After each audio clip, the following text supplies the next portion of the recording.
school board meeting for the Kennett Consolidated School District Board of School Directors will come to order for June 9th, 2025. Please stand for the Pledge of Allegiance. I pledge allegiance to the flag of the United States of America and to the republic for which it stands, one nation, under God, indivisible, with liberty and justice for all.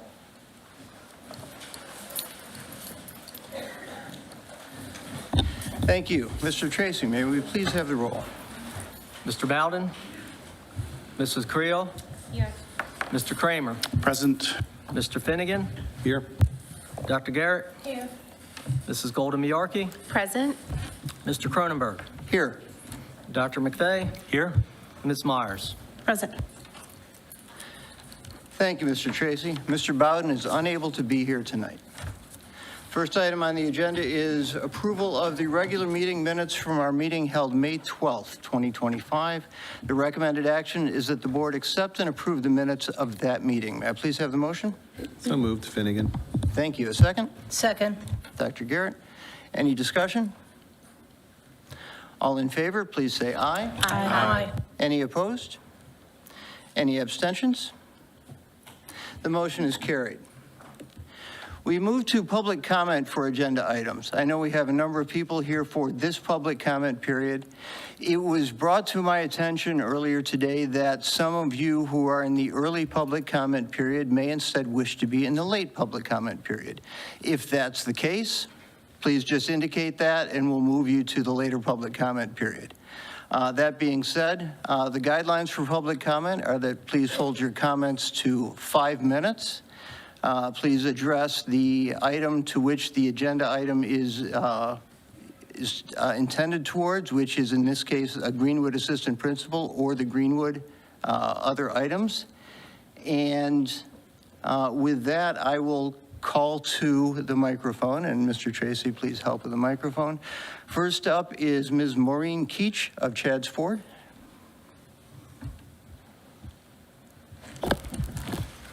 I am speaking on the Greenwood Guidance Counseling Plan, I guess 339, and staffing personnel. Good evening, members of the board, district leadership, fellow community members, and fellow Greenwood families and staff. My name is Maureen Keach. I am speaking tonight as both a teacher and a parent in the Kennett Consolidated School District. I have been teaching at Greenwood Elementary School for 21 years. That's more than 2 decades of helping students grow, supporting families, and being part of a school community I care about deeply. I'm also a proud parent of 3 children in the school district. My daughter, Maura, who is a junior at Kennett High School, my daughter, Lydia, who is an 8th grader at Kennett Middle School, and she has also been a student in the Life Skills Specialized Program here at KCSD since she was in the 1st grade, and my son, John, who is a 4th grader at Greenwood Elementary. So when I speak tonight, I do so not from a professional perspective, but from a deeply personal one as well. A personal and professional perspective that has experience in navigating both regular and special education here at KCSD.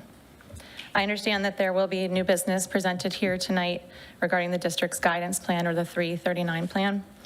I urge the school board and the district leadership to take a deep look at this reorganization plan of the counseling departments and ask yourselves, do all of the counseling staff changes follow our KCSD mission statement of fostering supportive relationships with our students? And do they align with our KCSD core value of being student-centered?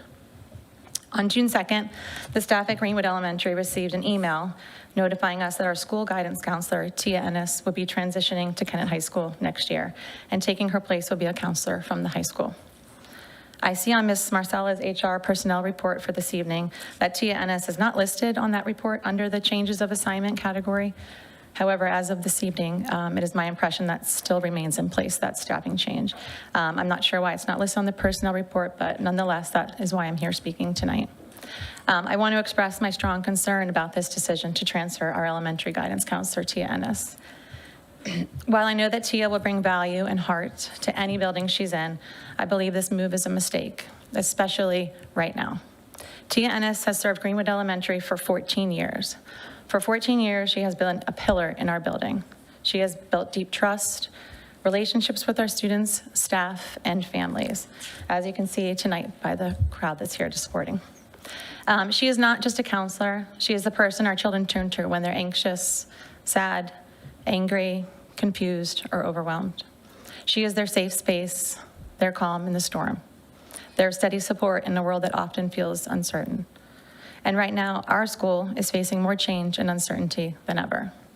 My fourth grade child has already experienced 3 different principals during his time at Greenwood. That's 3 different principals in 4 years, and now he may be facing a 4th. That kind of leadership turnover is incredibly difficult for any school community, but especially for the young children who rely so heavily on consistency. And in just a year and a half, Greenwood Elementary will be transitioning to a brand new school building in 2026. That move does bring excitement, yes, but also stress, adjustment, and growing pains for students and staff alike. In the midst of all of this upheaval, Tia Ennis has been one of the very few constants.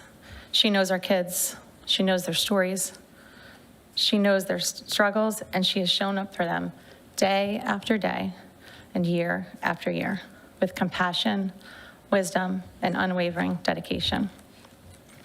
There was a time when the Kennett Consolidated School District felt like a tight-knit, connected community, where families, teachers, and district leadership worked together and truly knew one another. In recent years, though, that feeling has begun to fade. More and more, there feels like a growing divide between the decisions being made and the people they directly affect, especially our children. The transfer of someone like Tia Ennis only deepens this disconnect. It's decisions like these that leave teachers and families unseen, unheard, and demoralized. As a teacher, I've witnessed the impact she has every single day. She helps students regulate, reflect, reset. She supports classroom teachers. She coaches social skills. She helps children through crises, transitions, loss, and trauma. And as a parent, I've seen her show up for my own child in ways I will always be grateful for. You cannot replace 14 years of trust and connection with a staffing change. You can't recreate that depth of relationship overnight.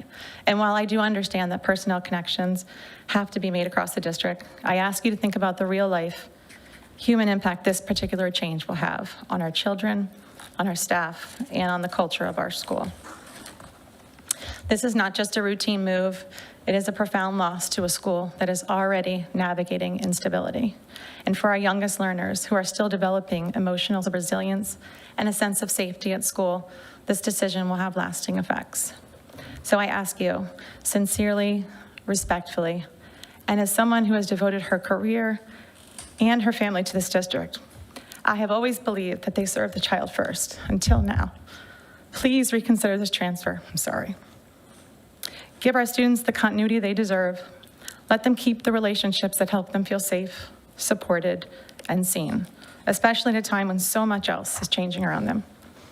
I thank you for your time and your service and for listening, not just to me, but to the voices of students, families, and staff who are simply asking for the gift of stability in the lives of our children.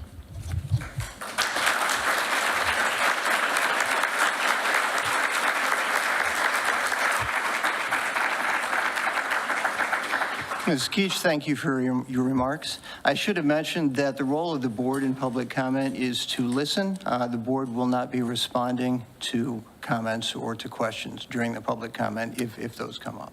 Next up is Mr. Steve Lilinski of Kennett Square.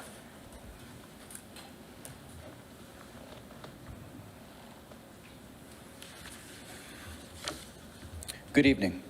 I am the father of 3 Kennett children. My daughter is currently in 4th grade at Greenwood. I rise tonight to address the board regarding the 339 District Guidance Plan. As part of that plan, we've been told that Greenwood's longtime counselor, Ms. Ennis, is needed at the high school. Mr. Cronenberg, when I emailed the board to raise questions about the resources being taken away from Greenwood students, you pointed me to the portion of the district vision statement to nurture, prepare, and empower all, as if it justified taking resources from Greenwood because they were needed elsewhere. But why exactly are the needs of high school students more important than the needs of Greenwood students? The counseling situation at Greenwood is already in dire shape. The high school has 5 counselors, 1 for every 240 students. Greenwood has close to 600 students per counselor. No other school in the district is that underserved. Why are we making a bad situation worse by removing an experienced and well-regarded counselor who, for many students and families, has been the sole point of administrative stability through the recent revolving door of principals? When it comes time to discuss the district's guidance plan, I hope at least some time will be taken to explain why this is happening. Please, detail the needs the high school has that are not addressed by the 5 counselors already there, and how a counselor with only elementary experience fills that gap. Please also explain why the needs of high school students already served at a 240-to-1 ratio are more important than the needs of Greenwood students being underserved 600-to-1. Before approving the guidance plan and associated transfers, please think long and hard about the students you are impacting at Greenwood. They are dealing with the most crowded school in the district, the largest class sizes at any elementary school, the chaos of construction, and lately, a new principal every year. Tia Ennis is the counselor these students turn to in order to help them navigate these unique stresses. I know you are striving to find balance in the guidance departments, but please, find another way to achieve this balance. It shouldn't come on the backs of Greenwood students. They've been through enough. With my remaining time, I would like to discuss the proposed budget, which will be presented tonight. To begin, I remind the board of my correspondence with them in 2021. My daughter started at Greenwood with 130 students at her grade level. There were 6 first grade classes, and the plan was to go down to 5 classes in second grade with 26 students per class. Following my conversations with the board and then Superintendent Blakey, I was assured that small classes at the elementary level were a priority of Kennett, and a 6th second grade class would be added. Specifically, I was told it was Kennett's policy to cap grades K through 2nd at 22 students and 3rd through 5th at 25 students. Has that policy changed? Because once again, I find the district trying to reduce the number of teachers and put my daughter in a classroom with 26 students. 26 students per classroom in a school, with a higher proportion of specialized needs than any other elementary school. And let's not mince numbers. An average of 25.6 students means 2 classes of 25 and 3 classes of 26. When I met with Dr. Rizzo Saunders to discuss this, she explained that it was an issue of resources. She needed to move that 6th, 4th grade teacher down to 1st grade because there were approximately 130 students in that class. There simply wasn't money in the budget to add a teacher at Greenwood. She has also explained that extra learning support teachers were needed at Greenwood, and this need was prioritized over class sizes. Now, I'm not arguing against adding a teacher to 1st grade or extra learning support. All are very needed at Greenwood. However, the district must address the fact that 26 students in a class is unacceptable, when nearly every other class at every other elementary school in the district is around 20 students or below. Dr. Rizzo Saunders, in your email prior to this meeting, you compared Kennett to the class size guidelines of other area schools. Please forgive my bluntness, but when I moved to the area, I did not move to Oxford, Avon Grove, or Coatesville. I moved to Kennett because Kennett schools were better, top-rated, diverse, and inclusive. Let us not seek to be content to provide the same level of resources as Coatesville. Let's be better. I urge the board to take a hard look at this budget tonight. It does not meet the needs of all Kennett students and must be revised.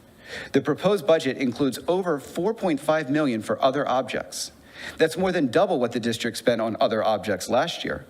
You tell us there is not money in the budget to put enough teachers in the classroom, but there is money to double your spending on other objects. I think putting all students first would be hiring enough teachers, then spending what's left on other objects. For just one example, the proposed 5-year capital improvement plan includes $200,000 for new LED lights at the high school and middle school. I am glad that these students will be able to see their work more clearly, while the students at Greenwood will be packed into overcrowded classrooms. We know you have approved $2 million for the rehab Mr. of the district Lewinski, office. At 5 minutes, please wind down your remarks. Yes, thank you, sir. This seems like exactly the kind of project that should only be undertaken after meeting the needs of all students. Put the nice new offices on hold until there are enough teachers in the classroom. I am confident that the district and the board can find the resources to meet their own policy of having under 25 students in 5th grade classrooms. I appreciate your time this evening. I know all of us here only want what's best for the students. Let's work together to make the best decisions for all students.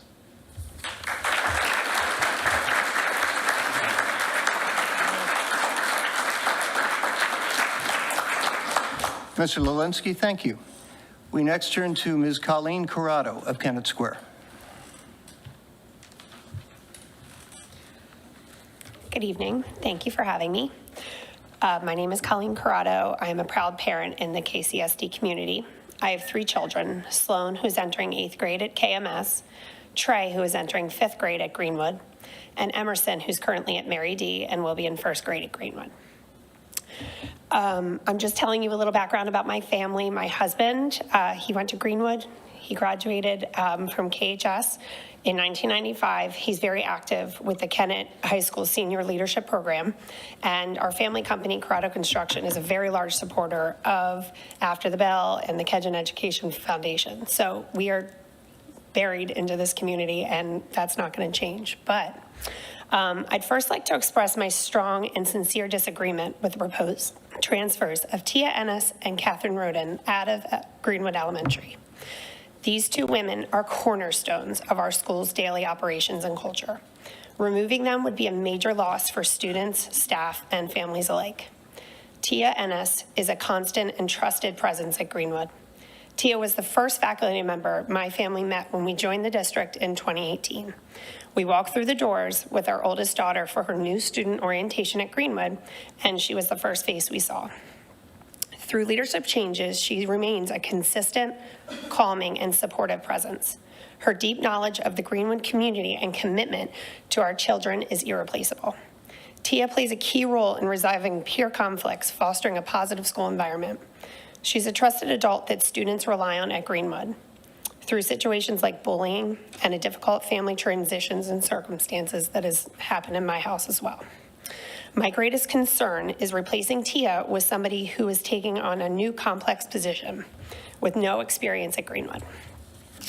To quote my 11-year-old son, Mrs. Ennis is the best. I'd like to briefly talk about Catherine Roden. Over the past year, Catherine has taken on leadership responsibilities that went beyond her current role. She was respected and trusted by staff, teachers, and parents. She would be an ideal candidate for a leadership position, such as an assistant principal, especially as Greenwood transitions to the new building. It would be a large mistake to move her out of the Greenwood community. I'd like to move on to concerns about increasing class sizes for the incoming 5th grade.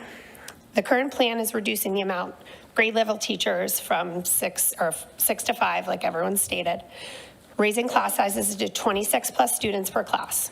Additionally, the current 4th grade, which is the incoming 5th grade, includes many special needs students, most with AIDS, a large number of ELD learners, and higher energy children who require a ton of attention. Increasing class sizes under these circumstances would be deeply harmful to all these students in this grade. In their last year of Greenwood, when they've been through so much, virtual kindergarten, starting off as new students in Greenwood in masks, 3 principal changes, now almost 4, having to deal with the construction headaches even without getting to enjoy the new school. These kids deserve better. Greenwood's teachers and staff are incredibly dedicated, but are being asked to do more with less and without adequate support. We risk burnout, turnover, and the decline of quality of education. I respectfully urge the board to reconsider the staff transfers and find a way to add an additional teacher for this 5th grade class. Our children deserve stability, strong leadership, and manageable classrooms. Let's prioritize the well-being of these students and support the teachers and staff who help them thrive. Thank you.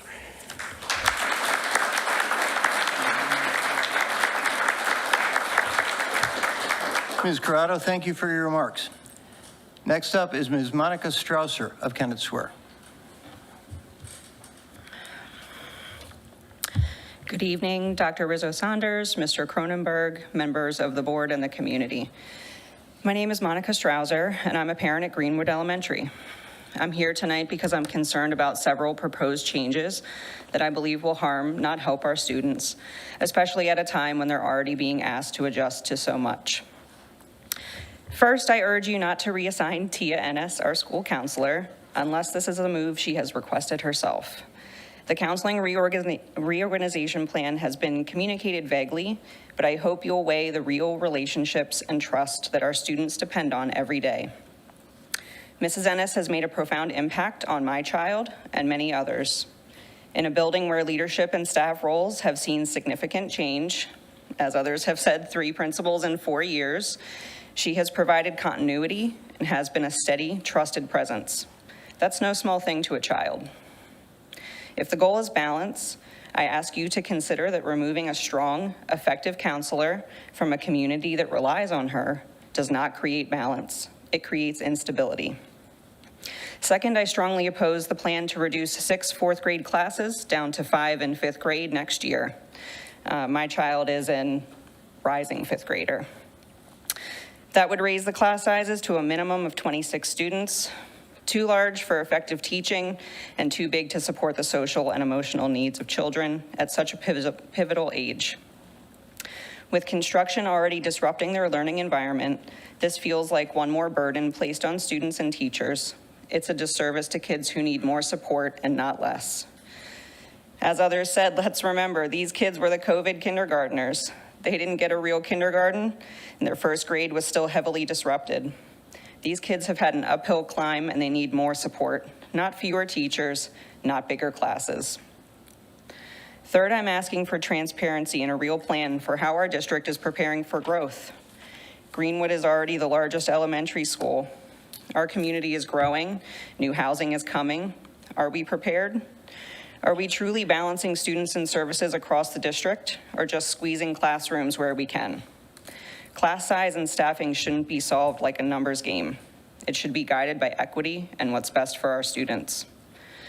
The assistant principal proposal for Greenwood makes clear how stretched the building already is.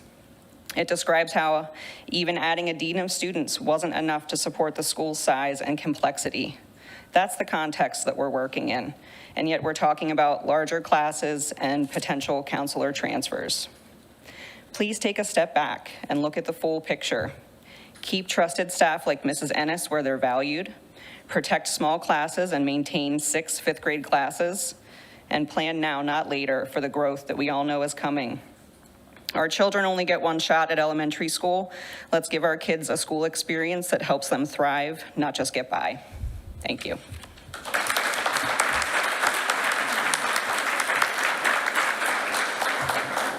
Ms. Strasser, thank you very much. Our final speaker in the public comment, the first public comment session is Mrs. Ashley Russ-Press. Thank you. Did I get that close? You got it right. Thank you. Thanks. So I actually titled this Through Their Eyes, and I'll start now. Good evening. My name is Ashley Russ-Press. I'm a mother of 2 beautiful children who currently attend Greenwood Elementary. 1 in 5th grade, 1 in 2nd. I'm here tonight not just as a parent, but as an advocate for equity, inclusion, belonging in our schools. I ask you to consider the school experience through their eyes. Black children navigating a space where few educators and classmates look like them or share their lived experiences. When my children walk into school, they don't always see themselves reflected in the teachers, in the books, in the stories told, or even in the expectations set for them. It's not always loud or obvious, but it's deeply felt. Being overlooked can mean not being called on, not being pushed, or not being understood. There is a natural human bias. We connect more easily with those who look like us, but when the staff and school culture don't reflect the diversity of students, this bias can unintentionally cause harm. Representation builds confidence, it validates identity, it expands what our children believe is possible. Diverse educators and inclusive curriculum sends the message, you belong, you matter, we see you. This year, with the help of Dr. Miles, my children were given the opportunity to sing the Black National Anthem on the last day of Black History Month. That moment lit a fire in their hearts. They were proud, excited to share something so meaningful, something many of their classmates had never heard before. Black History Month matters deeply in our household. It's not just about celebration, it's about validation. It reminds my children that their culture is important, that their ancestors' stories matter, and that their identity deserves to be honored, not just during February, but all year long. My 5th grader noticed early on that nothing had been planned for Black History Month in the classroom. He asked if they could do something to acknowledge it, and while I'm sure he didn't use the word curriculum, his voice made a difference. His teacher decided to assign a research project on an influential figure in Black history. He chose his grandmother. the first African-American senior high principal in Newcastle, Pennsylvania, which is outside of Pittsburgh. A proud and prominent influence in our family and in education. So my question is this: why was Black History Month intentionally an afterthought? Something that had to be asked for while weeks were spent studying Pilgrims and Native Americans. Even more concerning, his teacher made a subjective statement that Pilgrims were good. That might seem harmless, but in our home, we challenge that narrative. We teach our children that historical truth is complex and often told from the perspective of those in power. To say Pilgrims were good without acknowledging their treatment of Native Americans is not misleading, it's harmful.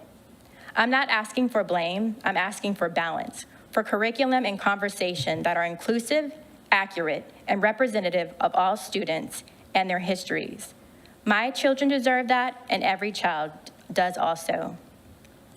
I'm not here to accuse, I'm here to invite reflection and ask for action. How can we ensure that every child feels seen and supported? I've noticed that many teachers' aides, often Black or Latino, are present in our classrooms, but they are frequently positioned as support rather than seen as future lead educators. It raises an important question. Is fresh, diverse talent not seen as qualified or worthy of leading a classroom?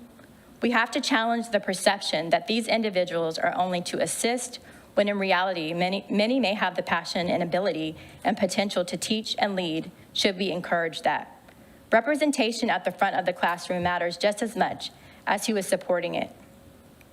Are we actively recruiting diverse teachers?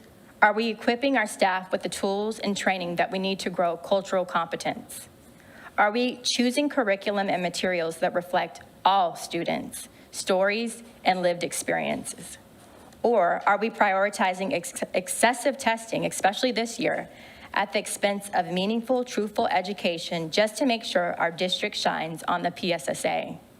I understand that it's a difficult balance, and I don't say this lightly. As an oncology nurse working in today's demanding healthcare environment, I know firsthand how pressure and performance metrics can lead to burnout. But our children's education deserves both excellence and honesty, not one at the cost of the other. I urge this board to take intentional, meaningful steps to ensure our schools are more inclusive, more affirming, not just for my children, but for every child who might otherwise feel unseen. For the little boy or girl who goes home to parents who speak only Spanish. I apologize. 5 minutes, please wind down. Thank you. I feel for the little boy or girl who goes home to parents who only speak Spanish and may feel lost in translation at school. For the child who comes from a home where affection isn't freely given and schools become the one place they look for connection, kindness, and affirmation. For the student from a single parent household who understands far too early the weight of financial strain and emotional stress. These students carry more than backpacks. They carry stories, burdens, and dreams. And it's our responsibility to build a school environment where every single one of them feels seen, valued, and empowered. I want my children and all children to walk into school each day feeling like they're stepping into a place that was designed with them in mind. This message isn't just about what you may label as DEI, diversity, equity, inclusion. It's bigger than that buzzword. It's a call to open our eyes to see what our children see and to commit as a community to become the change we hope they'll carry forward. Through their eyes, I see the gaps, but I also see the incredible opportunity to build something stronger, fairer, and more reflective of every child's worth. Thank you.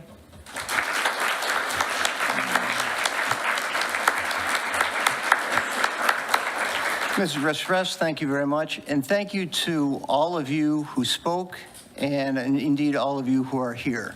For those of us around this table, board meetings normally have very few community members. We appreciate community members showing interest. We appreciate the speakers showing their passion and risking overuse of the word appreciation. We do appreciate the fact that you're here and we listen. We will move forward with our next agenda item. We have no KHS Student Council report tonight.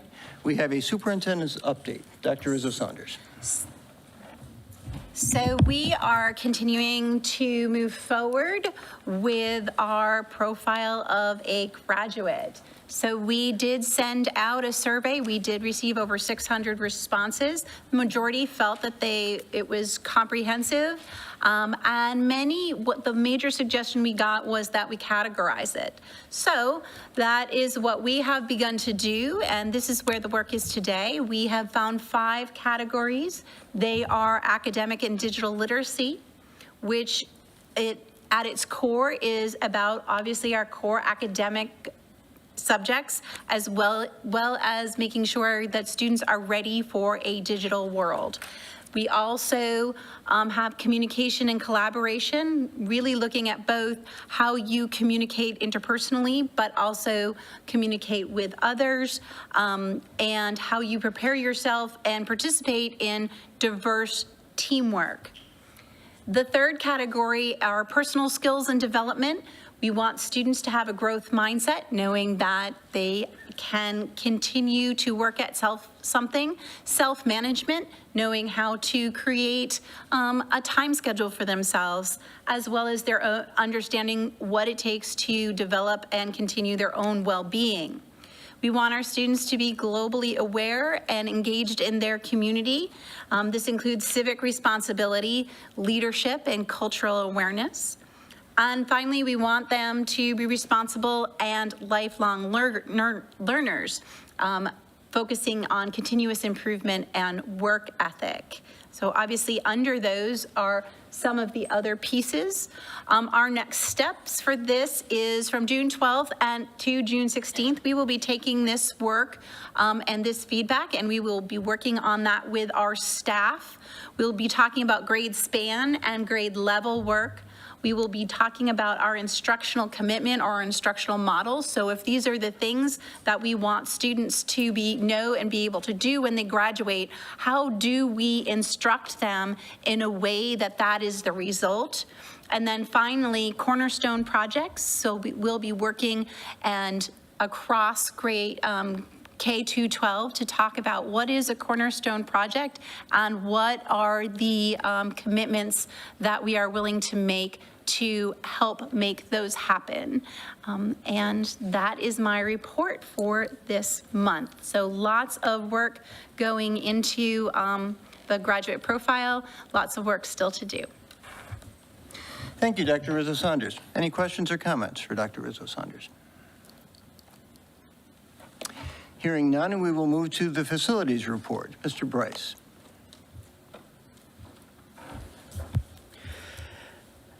Good evening, Dr. Rizzo-Saunders, President Cronenberg, members of the board, staff, and community members. The facilities report for June the 9th is as follows. The new garden construction update. The project remains on schedule. Brick veneer installation is ongoing. Door frames are being set and final paint colors are being applied. Ceiling installations along with window frames and window placements are underway. Coordination of in-wall rough-ins between the masons and various trades continues. CMU, concrete masonry unit installation, progresses alongside metal stud framing and drywall. Site lighting, pole layout, and installation are in progress. Ductwork and pipe insulation installations are continuing as planned. For the Greenwood Elementary construction project, the Greenwood project is also progressing on time. Concrete slab, pours, and CMU installation are ongoing. Construction of the loading dock site walls is continuing. Floor drain installation and gang bathroom plumbing are underway. Steel structures are being set in areas A, B, C, and D. The mechanical contractor has begun layout work for the roof curbs and ductwork. For our high school project updates, the TV studio, the remaining lights have been delivered. Installation will be scheduled after the school year concludes, along with the work in the auditorium. The auxiliary gym windows. Window installation is scheduled for completion next week on June 16th and 17th. Graduation preparation. Graduation being this Friday. With recent rainfall easing, Central Grounds and KHS staff have resumed mowing. Shrubs are being trimmed and flower beds mulched in preparation for Friday night's graduation ceremony. Mary D. Lang. The rooftop HVAC units. Installation of the remaining rooftop HVAC units will begin on June the 23rd, completing the replacement of all 5 units. We are also working with Triumph to integrate the cafeteria unit into our building automation system. At present, remote access is unavailable. Input and output lines will be installed this summer. The summer project, all summer maintenance projects are currently being scheduled with trade contractors. Central maintenance has begun relocating furniture and supplies to Kennett Middle School to prepare for our summer programs. This concludes the facilities report for June the 9th. Thank you. Thank you, Mr. Bryce. Any questions or comments for Mr. Bryce? Thank you. Next up is the financial reports. Mr. Tracy. Thank you, President Cronenberg. First and foremost, I remember my readers for this evening, so that's helpful. Since we have so many of the Greenwood community here, I would like to thank you for your patience and continued support. I know it's been a really rough first year with the construction coming within feet of the building, but we are about halfway there, believe it or not. So next summer, you'll see that building fully enclosed. Most of the work will move to the interior. So for most of you who are following our webcam, which is available on our website, you can see the progression. As we finish the outside of that facility, we're going to move to the inside, and won't have a drone flying through the building, but you'll see a lot more pictures of the finished product. So please bear with us, but it is on schedule right now and on budget, which is a good thing. Moving on to the financial report this evening, on page 1, we have the revenue summary report for the period ending May 31st. At the tail end of the revenue summary report, you can see a listing of all of our cash and investments, $35,250,896.47. On page 4, we have our expenditure summary report, which details our expenses in our budgetary format. On page 9, we have the food service profit and loss report. Last month, we did lose about $19,000, but thus far this year, we're looking pretty good at $289,653,000 to the good. We did not record the May subsidies, and April and May's Chartwell's bills are still outstanding. On page 10, we have the capital projects fund report. This report details our bond proceeds and the expenses associated with the 2 elementary schools under construction. And finally, for this evening, there's 2 more reports. On page 12, we have the interim real estate report, which is relatively small this month at $2,696.84. And finally, for this evening, on page 13, we have the enrollment report, which actually illustrates that we were consistent from April to May, with 3,790 students in total. Mr. Tracy, thank you. Any questions or comments? Dr. Garrett, you're next with the Technical College High School and Chester County Intermediate Unit report. Thank you. Good evening, everyone. The Chester County Intermediate Unit met on Wednesday, May 21st. At the CCIU Learning Center, and I'm just going to highlight 2 items from the meeting. The first one, and I think it's pretty exciting, the horticulture students at the CCIU horticulture program participated in the 2025 Philadelphia Flower Show. Their display was a theme window box and lamppost basket under the show's theme, Gardens of Tomorrow. Their final display, titled Blues for Greening Future, featured nearly 20 unique plants and an AI-generated futuristic classroom scene. Their efforts were rewarded with a blue ribbon and the Outstanding Blue Ribbon Award, a first for the program. Thought that was pretty outstanding for a group of high school students. Lastly, I just wanted to share that the Human Resources Department at the IU is heavily recruiting educators and support staff for all 12 school districts, spanning 759 square miles, serving 86,000 students and 6,000 educators. Their campaign is Place for You in Education. They utilize paid and organic marketing on platforms like Facebook, Instagram, LinkedIn, Google Ads, billboards, Spotify, along with 11 job fairs. It is a critical area where we really are in need for educators and also para-educators. The next meeting of the IU will be held next Wednesday, June 18th. It'll be at the Educational Service Center on Boot Road. And if you are interested in the details of the minutes that I just highlighted, a couple of items, please feel free to go to the CCIU website and you'll get more details. Thank you. Thank you, Dr. Garrett. Any questions?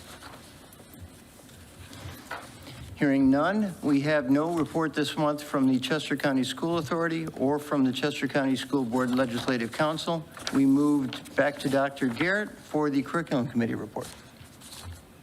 Legislative? Oh, no report, sorry. Yep. Okay. All right, the Curriculum Committee, the design of our committees now are where we approve the minutes at our committee meetings. So the minutes of our last meeting on May 19th will be approved at our June 16th meeting, which is a special meeting that we are going to have based on looking at 10 years of data for our school district. So please, you're welcome to come. It should be extremely informative, and it's going to begin at 7 p.m. on June 16th. So even though there are two items, but Dr. Rizzo Saunders really covered the strategic plan in her report. So I'm just going to talk briefly about the item that's on the agenda for tonight, which is a proposed new 8th grade elective entitled Digital Media and Communications. That presentation was done at our Curriculum Committee meeting by Ms. Gambino and Dr. Jacob Moore, our principal.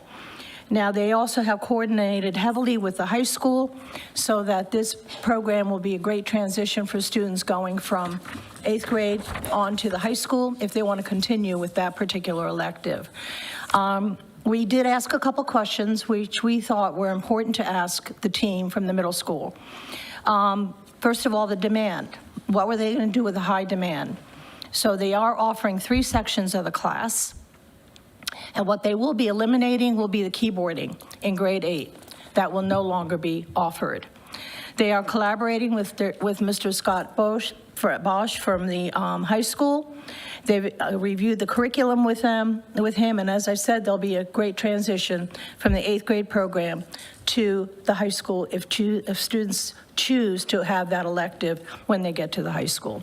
That will be on our agenda this evening for approval. Those were the major highlights from the meeting. Dr. Garrett, thank you. Any comments on curriculum for Dr. Garrett? Mr. Finnegan, you are up for the Finance Committee report. Thank you, President Cronenberg. I'll try to keep it brief because we've got a lot going on tonight. The Finance Committee met last week, and under the new policy procedures, the minutes need to be approved at the next Finance Committee meeting, which won't be until October. However, the full recording of the meeting is online, and I recommend everyone go out, if you weren't watching it online at the time or here in attendance, go back and rewatch the video because there's a lot of information on there. The 3 things we covered, first, we briefly touched on, actually in quite detail, touched on the farmstead homestead exclusions, which most people, including some board members, really didn't understand what that was and how it worked. And contrary to what's been said on social media, has nothing to do with property tax reassessments. It's really just the state gambling revenues, which are redistributed amongst the taxpayers evenly. And it's pretty much since it started, never changed very much, and I speak about that every year, but this year it did go up a little bit. So I think it's $406 per homestead, and that will come right off your tax bill when you get it. So we get the money in, we give it back out, so it'll be deducted. But so essentially the 4% tax increase you'll see later on is decreased because of that $406 coming from the gambling revenue, so that's in the right direction. We then went over the budget's going to be proposed for tonight, and Mr. Tracy, when it comes time for that, if you wouldn't mind just a minute on the other items and expenditures, since that was brought up tonight, so people understand what that $2.2 million line item is. And that was going to come up later on for the budget. And the last thing we did was review our translation services, since the board's been discussing that, and to see the various personnel and technology that we're using throughout the district to help in translation services. And that presentation, again, is on the board docs for the Finance Committee meeting and spoken about during the recording. So that would be my report. Thank you, Mr. Finnegan. Any questions?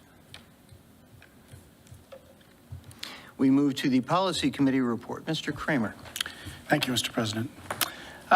The Policy Committee met on May 19th, and as other chairs have said, we have a new procedure, so our reports now precede the approved minutes coming back to the board.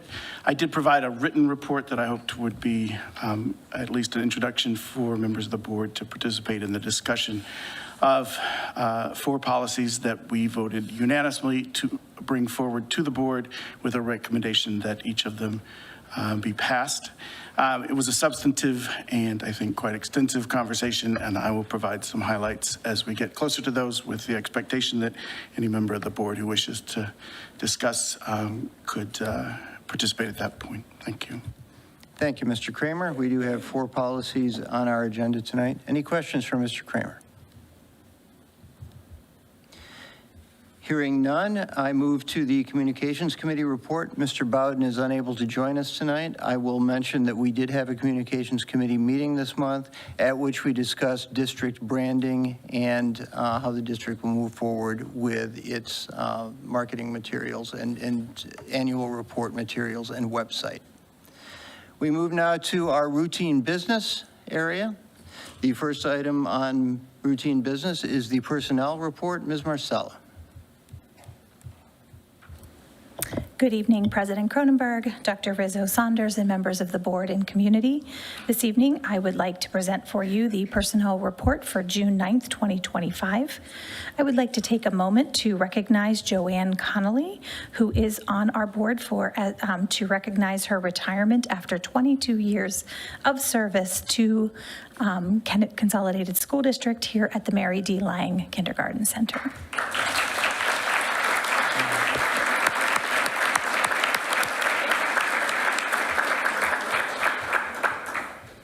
Thank you, Ms. Marcella. The recommended motion is that the board approve the following personnel changes as presented.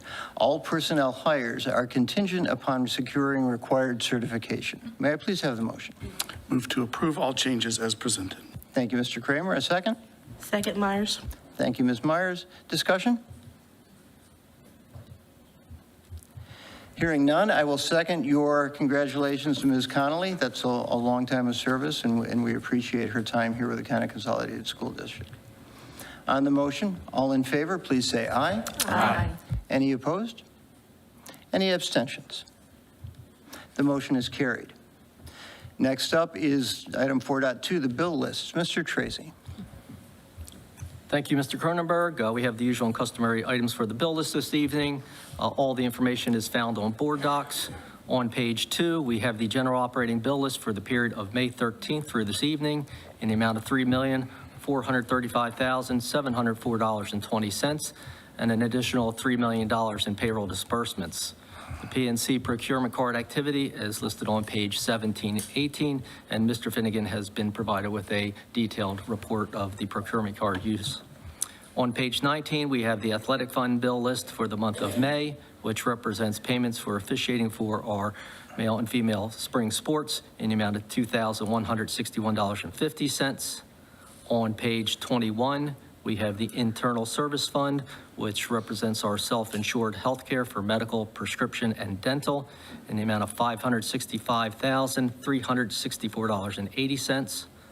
On page 23, we have the capital reserve bill list in the amount of $16,271.25, which represents payments for various facility improvements and technology improvements as outlined in our district's 5-year capital improvement plan. On page 25, we have the capital projects fund bill list in the amount of $3,764,176.81, which represents payments associated with our new elementary school building project.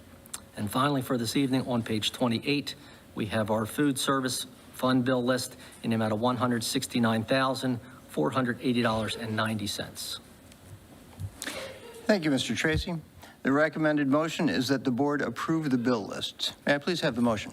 So moved, Finnegan. Thank you. A second? Second, McVeigh. Dr. McVeigh, thank you. Any discussion or questions for Mr. Tracy? Hearing none, All in favor, please say aye. Aye. Any opposed? Any abstentions? The motion is carried. We move to new business. In new business tonight, we only have 26 agenda items. Thank you for attending tonight's meeting. Tonight's is a long one. It is the long one of the year. Item 5.1 is the assistant principal for Greenwood, Dr. Rizzo Saunders. So I am proposing that we move to having an assistant principal at Greenwood. We presently have a teacher on special assignment there as a dean of students. Instead of that role, we would have an assistant principal. Presently, Greenwood is the largest of the three elementaries with 572 students. 26% of those students do have an IEP or a 504. 44% of the students are on free and reduced lunch, and 20% of the students, approximately 20% of the students, are ELD. The recommended change is to hire an assistant principal. That would bring us to having a more equitable distribution of instructional leadership, behavioral support, and and managing day-to-day functions of an administrator. This is based on some savings that we have through the delta of other administrative positions not being filled, et cetera. This is cost neutral. Thank you, Dr. Rizzo Saunders. The recommended motion is that the board approve the addition of an assistant principal position at Greenwood Elementary School. May I please have the motion? Move to approve. Kramer. Mr. Kramer, thank you. A second? Second. I'm going to give it to Ms. Golden Miarki. We haven't heard from her. Any discussion? Yeah, I would just like to note that I'm glad that we're moving forward with this. If we recall when we had the DASL report over a year ago at this point, we talked about needing additional support at Greenwood and this being a first step and an opportunity to evaluate if more resources were needed. But when I look at this chart across all the elementary schools, I'm thinking that we need to kind of do more of a comprehensive assessment as well. So let's take this for the second step, I would say, but then potentially doing a more comprehensive assessment to, again, further move us down that equity path that we just talked about. Thank you, Ms. Myers. Other comments or questions? I am glad that we are able to bring this motion forward tonight. On the motion, all in favor, please say aye. Aye. Any opposed? Any abstentions? The motion is carried.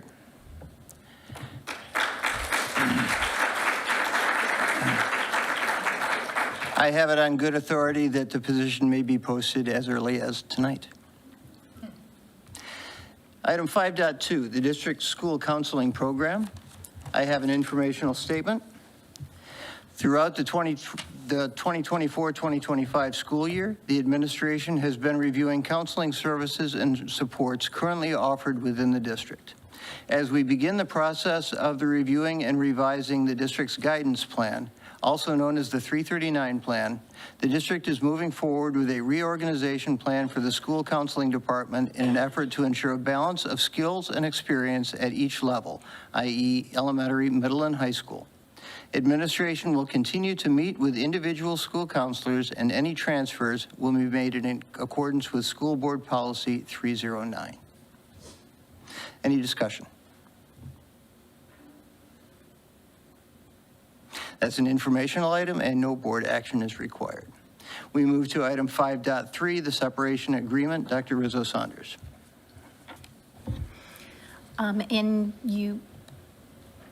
Sorry, I'm pulling this up now, sorry. So the separation agreement is between an employee number 7758 and the school district. It is an irrevocable resignation. I would ask that the school board approve the separation agreement. Thank you. The recommended action is that the board approve the separation agreement and general release between the Kennett Consolidated School District and employee number 7758, providing for an irrevocable resignation. May I please have the motion? So moved. Dr. Garrett, thank you. Second. Mr. Finnegan, thank you. The nature of the agreement is confidential. We will not have any discussion. All in favor of the motion, please say aye. Aye. Any opposed? Any abstentions? The motion is carried. We move to a new course. Is Mr. Ivory here, or who is speaking for Mr. Ivory?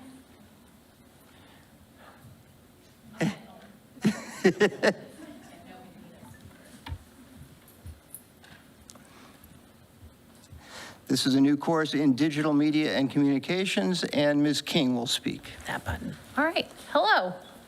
Thank you for having me. We are very excited to have the new opportunity for our students. Ms. Gambino has worked very hard with Mr. Bosch from the high school, and also Dean Ivory and myself, and Mike Donovan and Dan McGuire, and all of the people to make this happen. We are excited to be able to bring through a TV studio that exists at the elementary school.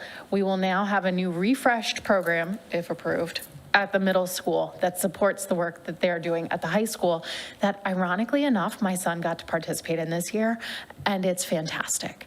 So with that, I bring this opportunity for the board to expand our course offerings at the middle school, and I'm very excited about it. Ms. King, thank you. The recommended motion is that the board approve the new course for Kennett Middle School. May I please have the motion? So moved. Ms. Golden-Miyake, thank you. Second? Second. Dr. Garrett. Any discussion? Not discussion, but comments. I mean, I really like the presentations that Dean had, and I like that the middle school television studio is going to now be used for something and spark the interest and excitement of the students, and in particular, the cooperation between the middle school and the high school, so that all those skills don't get lost and they blend right into our great high school program that you are now experiencing. Yep. So thanks. Mr. President, I would add, and I appreciate your being here, Ms. King. I would add that we have carried the water on Kennett Futures for some time here, and this board has been in strong support of that. There have been many iterations of that. There have been renamings, and there have been discussion. It is fantastic to watch the vision begin to take hold, because Kennett Futures is not a high school program for internships. Kennett Futures is an idea of how to draw a community together around a new vision of education, and around the idea that we are a community that educates together. And for me, this is incredibly heartening. I'm pleased to see this happening. I'm pleased to hear about the enthusiasm. I'm also really pleased that it's drawing our high school and our middle school together. And I look forward to continuing development of this particular aspect of Kennett Futures, the digital media, which is extremely successful, and many hats off to everybody involved, but especially Mr. Bosch. And then to see how this continues to work its way through our district as an invigorating and enlivening idea of how education can think of itself in new ways. Thank you. Thank you, Mr. Kramer. Other discussion or questions? On the motion, all in favor, please say aye. Aye. Any opposed? Any abstentions? The motion is carried. Congratulations, KMS.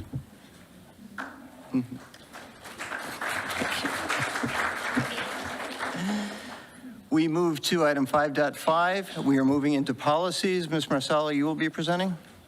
Okay. First up is policy 226, searches. Yes. And policy 226, the importance of this policy is balancing student rights with the district's responsibility to maintain a safe and orderly environment.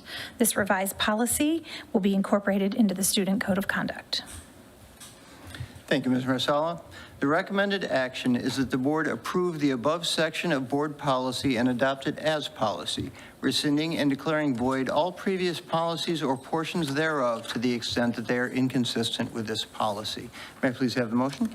Move to approve the policy, Kramer. Thank you. Second? Second, Myers. Thank you. Discussion and counter questions. So this is an extensive policy and new in that there was a very brief policy. This is a much more thought through, and I would argue really normative policy. That is to say, this policy lays out the idea of the relationship between student and administration, student, and schools as one of mutual respect based on searches.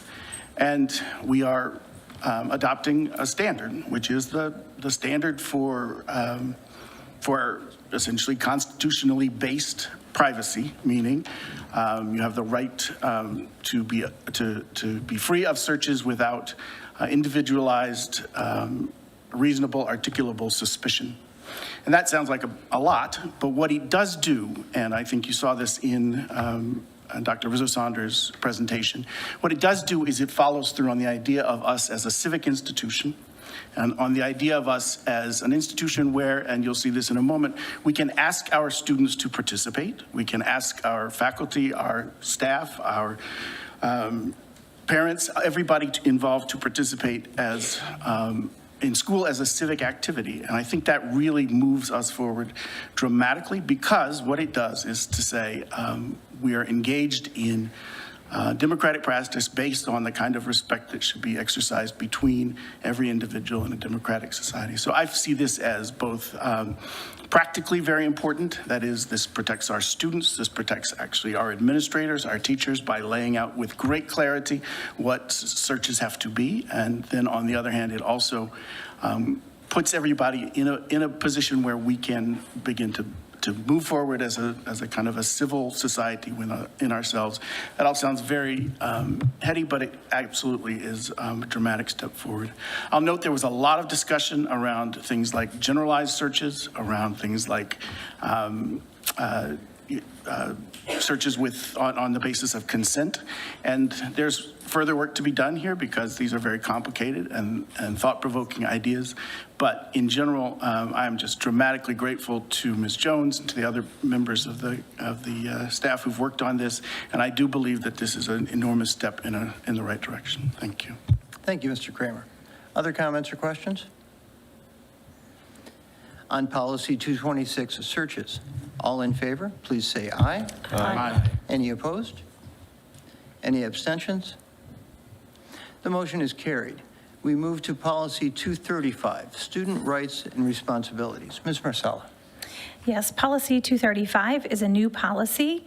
It defines the rights and responsibilities of our students and staff and administrators. This policy aligns the Student Code of Conduct with the relevant provisions of the Pennsylvania School Code. Thank you, Ms. Marcella. The recommended action is that the board approve the above section of board policy and adopt it as policy, rescinding and declaring void all previous policies or portions thereof to the extent that they are inconsistent with this policy. May I please have the motion? So moved, Kramer. Thank you. A second? Second, Myers. Thank you. Discussion and questions. So a few thoughts on this policy. The discussion on this does hinge on work that we've already done with regard to the Student Code of Conduct. And I would note that the Student Code of Conduct opens with an exhortation to justice, that we are to be a just community.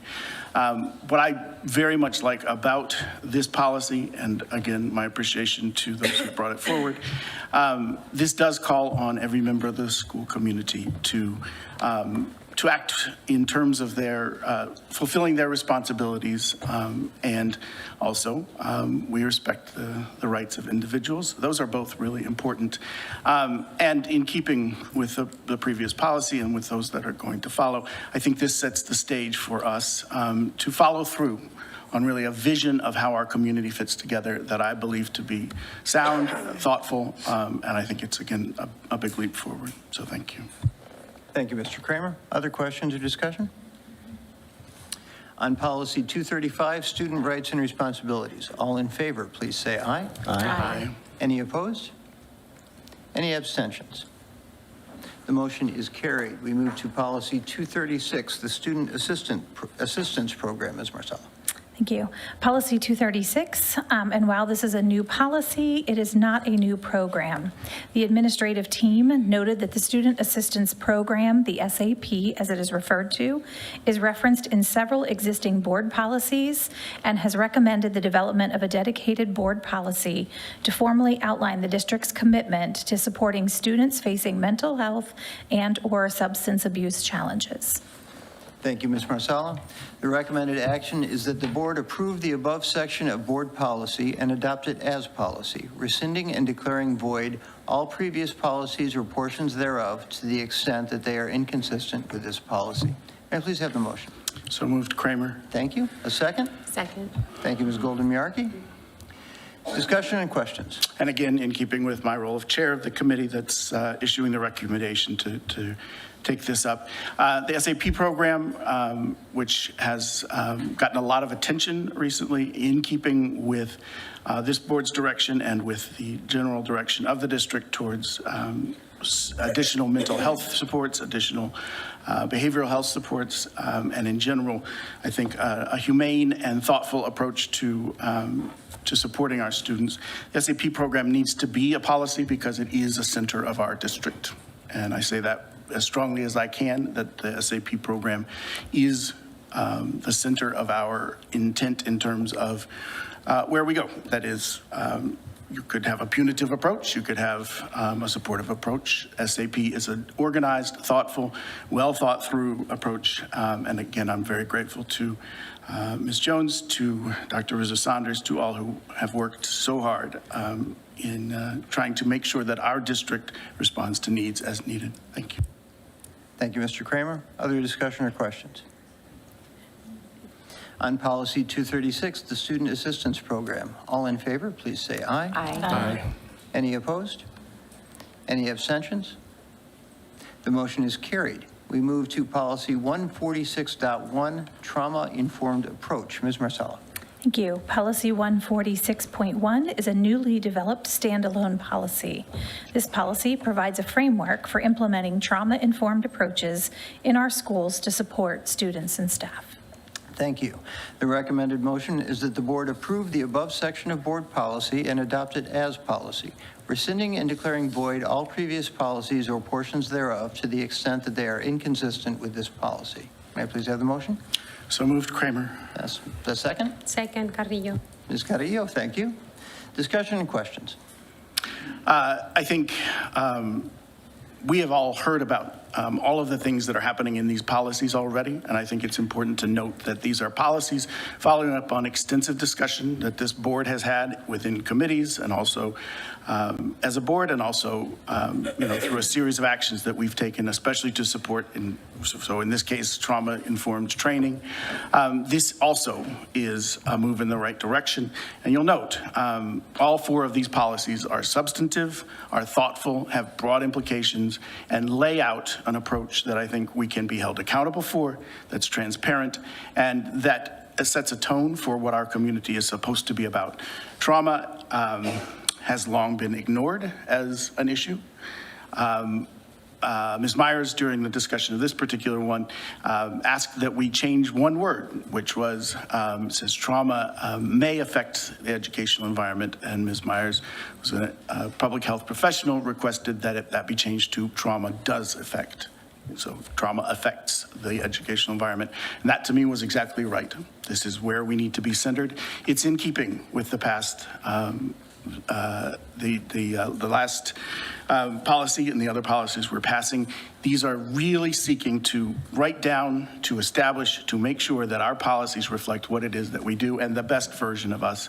And I would note that Ms. Jones and her staff have taken the lead on these policies, and that team is extraordinary, and I'm pleased with the new addition that we approved today. But I think we're in a very, very solid position with respect to these policies to make sure that we know what we are supposed to be doing, that it's clear to all staff, and that we are taking a really proactive, student-centered, human-centered approach to how we move forward as a district. Thank you. Thank you, Mr. Kramer. Other questions or discussion? Question, Ms. Myers, I know besides the one word change, I thought there was one item that was not checked that you wanted to have checked, and I don't recall which one that was, and I'm scrolling through trying to see if that change was made. Do you recall?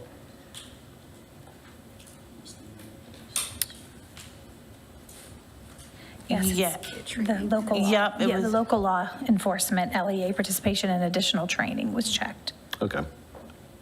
Thank you, Mr. Finnegan. Thank you, Ms. Myers and Ms. Marsala and Mr. Jones. Other questions or discussion? I would take a moment to, I'm essentially seconding some of Mr. Kramer's comments. The 4 policies we are reviewing tonight are substantive and are the product of substantial work by the administrative team, including Ms. Jones and her team and others. And I want to recognize and appreciate the work that you've done on these policies. Thank you very much. I would also restate a comment that Mr. Kramer made a moment ago, that we have worked on these policies in committee and discussed them in committee. That goes for all of our agenda items, mostly. I can't imagine what it's like to be attending your first board meeting and see us sitting up here going rote by rote through agenda items and approving them all 9-0. I want to assure you that we, first of all, have put a great deal of thought, and the administration has put a great deal of thought into what is being brought to the board. And second of all, that we just don't approve it out of hand. You just heard about some changes that were made in committee. By the time it gets to the board, yes, we normally have unanimous votes, and I'm thankful for that we are all committed largely to the same thing. But I want to provide that explanatory note, because as I say, if you're attending your first board meeting, you've got to be wondering what's going on a little bit. So thank you for that. On the motion, policy 146.1, trauma-informed approach. All in favor, please say aye. Aye. Any opposed? Any abstentions? The motion is carried. We move to item 5.9, student agreements. Mrs. Jones. Good evening, Dr. Rizzo-Saunders, President Cronenberg, Board of School Directors, parents, community members, and colleagues. Administration is requesting that the board approve the agreements with the parents of students. There are 3 this evening. Due to the confidential nature of these agreements, I am unable to answer questions or discuss the contents in a public meeting. Thank you, Mrs. Jones. The recommended motion is that the board approve the 3 agreements with the parents of students. May I please have the motion? So moved, Kramer. Thank you, Mr. Kramer. Second, Finnegan. Thank you, Mr. Finnegan. We are not able to have discussion due to the confidential nature of the subject. All in favor, please say aye. Aye. Any opposed? Any abstentions? The motion is carried. Item 5.10, Mrs. Jones, DESA. Administration is requesting that the board authorize the purchase of the DESA system, a comprehensive social emotional learning, screening, and intervention tool for grades K through 12 based on the attached quote, which includes a multi-year discount. Administration prepared an executive summary that accompanies this motion for the benefit of the board and the community. And the executive summary is in the public content. Thank you. The recommended motion is that the board authorize the purchase of the DESA system, a comprehensive social emotional learning screening and intervention tool for grades K through 12, based on the attached quote, which includes a multi-year discount. May I please have the motion? So moved. So move, Myers. And I'm going to give the second to Mr. Kramer. Thank you. Any questions or comments? We've heard a number of things come up in terms of trauma, in terms of SAP, and in terms of the changes to our student code of conduct. And also Connect Futures. These are all initiatives. These are all movements. These are all things that we have been focused on. One of the big things that didn't get mentioned until now is MTSS, and I'd appreciate your just a brief explanation of why DESA fits into MTSS. So we are working diligently to expand our MTSS framework to ensure that we're meeting the needs of the whole child, and that extends beyond academics to include social emotional learning, behavior, as well as mental health. So it is critical that we have a universal screener in place. That way we're not relying so heavily on teacher referral to our KIT, which is the Kennett Intervention Team, which is a student-specific problem-solving team in order to enable students to access needed supports. And so this is another way for us to be able to identify students that are at risk and proactively provide necessary supports. And MTSS, just for references, MTSS is multi-tiered systems of support, 3 tiers, and the idea that no child sits in the back of a classroom doing nothing, failing, and nobody notices. This is really important because this is about making sure that that every student is thought of as capable of succeeding, and that the kind of best version of education is brought forward to address needs, but this is without special education identification. So it's a really, really important focus for our district and for our community. And frankly, it's one of the most important elements of the efforts that have gone over the last several years. So I'm grateful for the work on this. And I also am appreciative of the continuing emphasis on professional development, meaningful professional development and supports for our staff. This is not an easy thing to change. This is a change of mindset also, but in the direction of being able to do more. And I think in the long term, this is going to be very heartening for our faculty, for all of the educators in our community and in the Kennett Consolidated School District community. And I'm grateful that this is being brought forward and strongly support passage. Thank you. Thank you, Mr. Kramer. Thank you, Mr. Jones. Any other questions or comments? On the motion, all in favor, please say aye. Aye. Any opposed? Any abstentions? The motion is carried. Thank you, Mr. Jones. Thank you. We move next to the 2025-26 calendar. Dr. Rizzo Saunders. Sure. So this is an update to our calendar. It includes days on the calendar for our parent-teacher conferences. The KEA and I talked extensively about how to best put these days in and meet the needs of both parents and staff. You can see they are on the 24th and the 25th of November and the 26th and the 27th of March. Thank you, Dr. Rizzo Saunders. The recommended action is that the board approve the amended calendar for 2025-26 to include parent-teacher conferences. May I please have the motion? So move, Myers. Ms. Meyer, thank you. Second. Mr. Finnegan. Any discussion? On the motion, all in favor, please say aye. Aye. Any opposed? Any abstentions?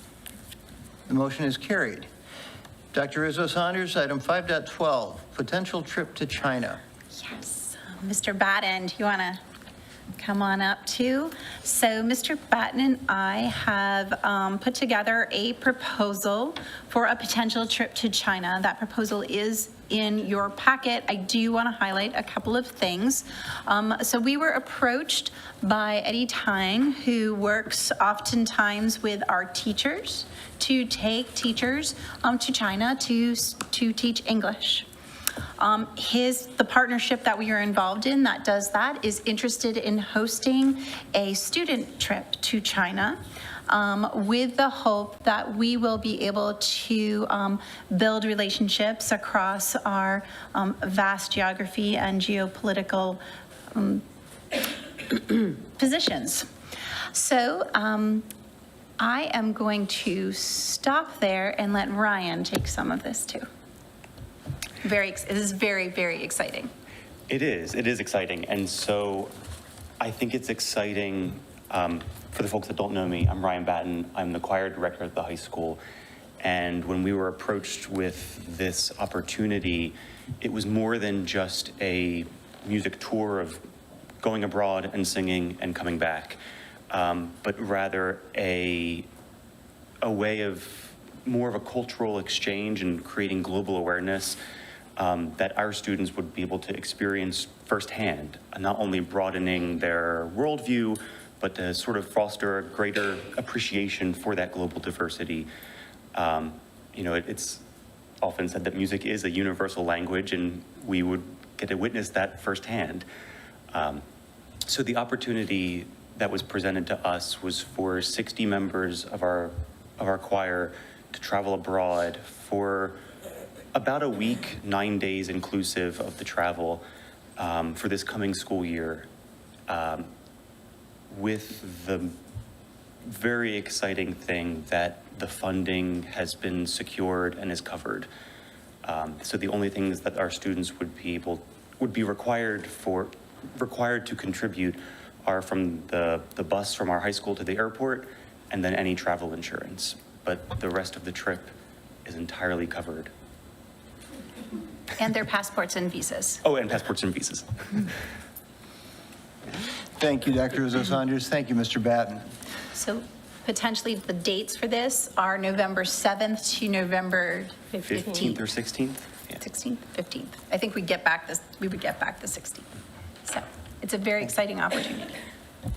The recommended motion is that the board approve the attached student trip contingent upon approval by our China partnership in accordance with Board Policy 121, field trips. May I please have the motion? So moved. Thank you, Mr. Finnegan. Second. Ms. Carrillo, thank you. Discussion and questions. Hi, Ryan. This sounds like a great trip. You got great kids. The potential part, is that just the dates or it happening at all based upon what's going on at that point in time? I mean, what all does potential cover? The potential covers lots of moving parts and in a short, basically a short time frame. The biggest one is just making sure that Mr. Tang's partners agree to the proposal of us traveling, and rather than going on a road trip abroad and just performing, making sure that we hit maybe 2 or 3 cities that, and make a meaningful connection with the students and the teachers and the families and community in those spots. Okay, so potential is the dates in the itinerary, not the trip happening at all. Yes, I'm sorry, I misunderstood. Yes. So, may I? So it also, Mr. Tang wants to make sure that the dollars are completely secured, that the partnership is willing to do that funding, which he was very confident they were, but I want to make sure people understand that it is dependent on the funding. And the other piece was the dates, because if we can't go in November, then we would need to shift those dates to April. Other questions or comments? Travel abroad is fantastic, and Mr. Batten's program is extraordinary, and I'm grateful for this proposal. Without putting too much emphasis on, the generosity, because there's obviously some generosity here. I don't want us to be naive about the source of the funding and about the securing of the funding. I'd like to discuss that offline. Thank you. Thank you, Mr. Kramer. Other questions or comments? I would add that this opportunity, I have not seen this opportunity in the short 6-year time that I've been on the school board, so this is pretty nice to have presented to us. I am doubly lucky in that my daughter would likely be involved in this trip. I understand there's no guarantees in that. So good stuff for us as a district and good stuff for my family. I appreciate that. Ms. Carrillo. So how do you, I see that you're taking between 10 and 12 students. How are you going to select the students? So 60. Oh, I thought 60. So it's 60 And then students. 10 chaperones. Okay, never Yeah. mind. So 60. So in talking with Kimberly, it would be the 10th, 11th, and 12th graders. So students that I already know, and particularly if it's at the beginning of the school year, developing a relationship, or having developed a relationship with all of those students already.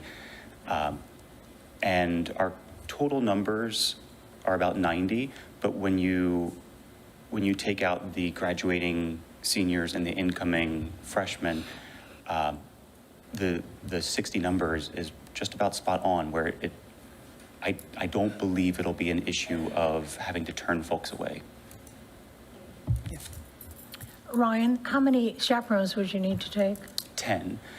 They're looking for the ratio of about 8 to 1. Would they be staff or parents or? I would think a mix of both. Okay.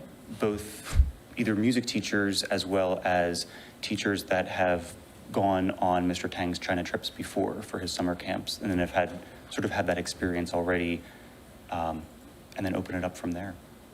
Thank you. Yeah, thank you. Other questions, comments? On item 5.12, potential trip to China, all in favor, please say aye. Aye. Aye. Any opposed? Any abstentions? The motion is carried. Mr. Batten, thank you very much. Thank you all. Item 5.13 goes back to Dr. Rizzo Saunders, adoption of fees for the 2025-2026 school year.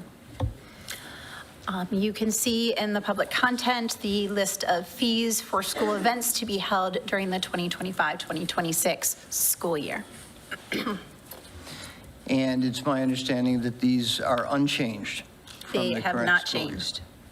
The recommended motion is that the board adopt the schedule of fees for school events to be held during the 2025-2026 school year. May I please have a motion?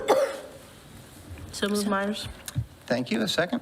Second. Dr. Garrett, thank you. Any discussion or questions? There was a time in the past with events that we had a discount for active service or veterans that predates you and predated Dusty. And predates me. I don't know, we did it for a while, then it went away, so we'd have to dig up what the details of that I can were. look but at that if you want me to and bring it back. Sure. So with that caveat that this could be amended in the future, as indeed and just about anything can be, but passing these fees on the motion, all in favor, please say aye. Aye. Any opposed? Any abstentions? The motion is carried. Mr. Tracy, we move to Athletic Training Services Agreement Amendment. It's actually not so much amendment, but an extension. Mr. Cronenberg, we actually have struck a 3-year deal with NovaCare to provide the 2 athletic trainers that service the high school. There is moderate increases of about 3% per year over our current and throughout the contract duration. Thank you, Mr. Tracy. The recommended motion is that the board approve the second amendment to the agreement between Kennett Consolidated School District and NovaCare Rehabilitation for athletic training services during the term of the agreement, August 1st, 2025 through July 31st, 2028. May I please have the motion? So moved. Thank you, Mr. Finnegan. Second? Second, Myers. Thank you. Discussion?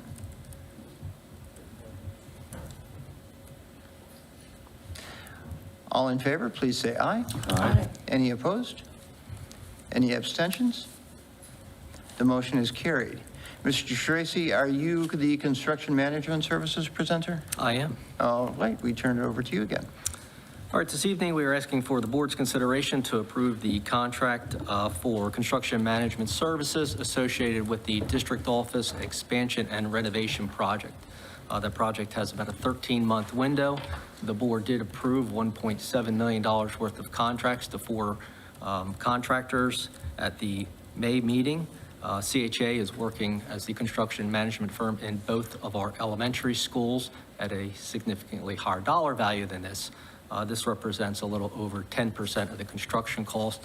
They will be on scene between 2 and 3 days per week throughout the duration of the contract. Thank you, Mr. Tracy. The recommended motion is that the board approve the agreement with CHA Consulting, Inc. for construction management services related to the district office expansion and renovation project in the amount of $196,120 as presented. May I please have the motion? So moved, Finnegan. Thank you. Second? Second, Kramer. Thank you. Any discussion?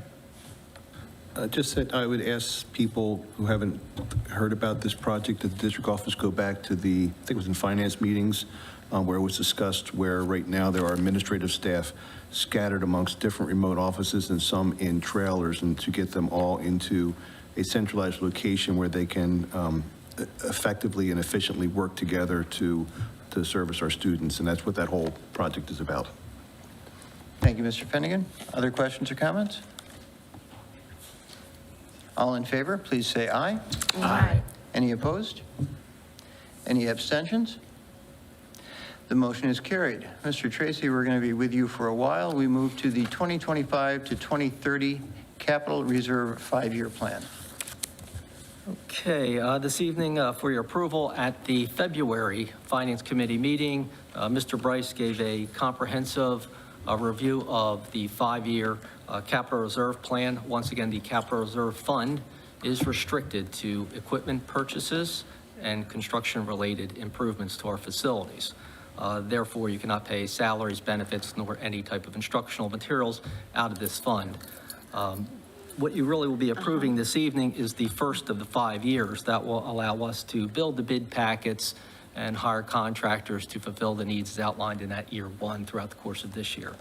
The biggest of this project is the rooftop units here at Mayor D. Lang. That is scheduled to start immediately after the close of this school year. Actually, if you come by in about 2 weeks, you'll see a very large crane being located out in the back parking lot here that will lift the 3 units onto the rooftop. The district offices is probably the largest of the plans for this year, running at about $2 million. So that is our capital reserve. This is a very fluid document. As things come online, we'll identify the 6th and 7th year and present that to the board at our February 2026 Finance Committee meeting. Thank you, Mr. Tracy. Thank you, Mr. Tracy. The recommended motion is that the board approve the 5-year capital reserve plan. May I please have the motion? So moved. Thank you. Second? Second, McVeigh. Thank you. Any questions or discussion? This is actually a significant document as well. And I realize that there's a lot happening in this meeting that's pretty profoundly important, but this is one of the big deals. When you look at the amount of financial data that we get, which is enormous, and then you think about the long-term strategy, what you're trying to do in a district is ensure that you have a good plan, that you stick to that plan, and that you change it as you need to respond to initiatives. And a capital reserve fund represents the kind of commitment that does not put us in a spot where we have 2 elementaries that need to be replaced at the same time. So in other words, if you are maintaining a capital reserve fund and you are sticking to the plans and you're planning out 6 years in advance and all of that, you don't end up trying to remedy problems. You don't end up trying to figure out how to solve problems at the last minute. We've actually, I think, done a very thoughtful job of capital improvement through this, and this, I think, is the tail end of that, which solidifies the gain and ensures that we are continuing to plan so that there are, as these board chairs turn over, including mine, everybody who comes in knows how things are supposed to work and has a comprehensive view and enough information to make the very difficult decisions, which we're about to make in a moment. But I commend it's another place where I commend our very able financial staff for ensuring that we are never caught flat-footed financially. We are, and it's an extraordinary story, I think, that Consolidated School District is extremely well managed financially, and I'm grateful to Mr. Finnegan, who's our long-term treasurer, to Mr. Tracy, to Dr. Brady, and to all involved. Thank you. Thank you, Mr. Kramer. Other questions or discussion? All in favor, please say aye. Aye. Any opposed? Any abstentions? The motion is carried. Item 5.18, the 2025-2026 food service budget. Mr. Tracy. I believe we skipped over the... Oh, we did skip over item 5.17. Let's go in order. The 2025-2026 internal service budget, please. The Internal Service Fund, for those of you that have followed our budgeting process, is another bucket segregated from our general operating budget. About a decade ago, the district took the step to move away from fully insured products, specifically our medical, prescription, our dental program, which were experiencing very high inflationary indexes. Our claims were always relatively low compared to the market, so we moved to a full breadth of self-insured healthcare products. That has been very favorable for us. The way the mechanics of this work, we do budget all of our employee benefits through our general operating budget based upon their employment benefits. That means whether it's a family, single, employee, and dependent, individually budgeted, and then we move it to the Internal Service Fund. The Internal Service Fund stands right now expensing $8.6 million, but it has been a great way sort of to hedge the peaks and valleys from our general operating budget to really shelter all of our experience within this fund.